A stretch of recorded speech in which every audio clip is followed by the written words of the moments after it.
Bonjour, je suis Mathieu Deldic, directeur du musée Condé du musée vivant du cheval, et je vous présente une nouvelle acquisition qui a été offerte grâce à la générosité des amis des grandes écuries.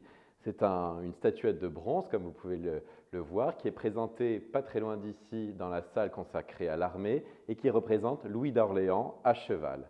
Alors c'est un bronze qui est tiré par Barbedienne et qui vient d'un modèle, d'un grand modèle monumental qui orne la cour du château de Pierrefonds, qui a été commandé en 1869, livré en 1875, d'Emmanuel Frémier, qui est un sculpteur animalier, et qui ici nous présente justement un cheval médiéval, harnaché comme à l'époque.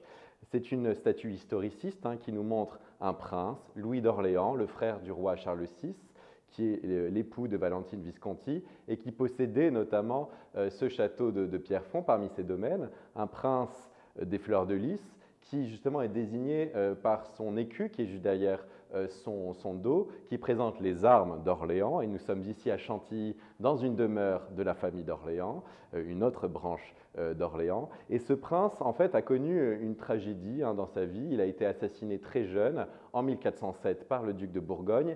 Et il est représenté ici dans toute sa jeunesse, sa détermination, donc à cheval, comme un chevalier, un digne représentant de ses valeurs, avec cette longue lance, avec ce cheval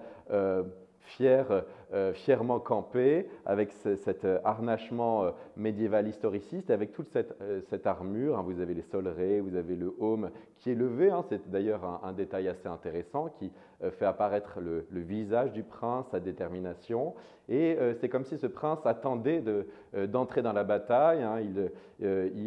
Comme s'il méditait sur ses prochains exploits.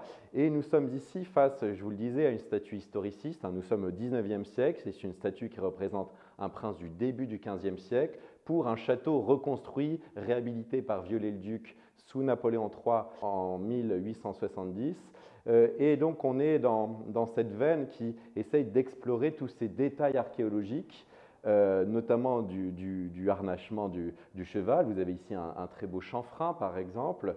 Et au sein du musée vivant du cheval, dans la salle de la vie militaire, nous essayons justement de tracer cette histoire de l'équipement du cheval, de l'équipement militaire, du Moyen-Âge jusqu'au XIXe siècle. Et cette statue, justement, participe de ce programme muséographique.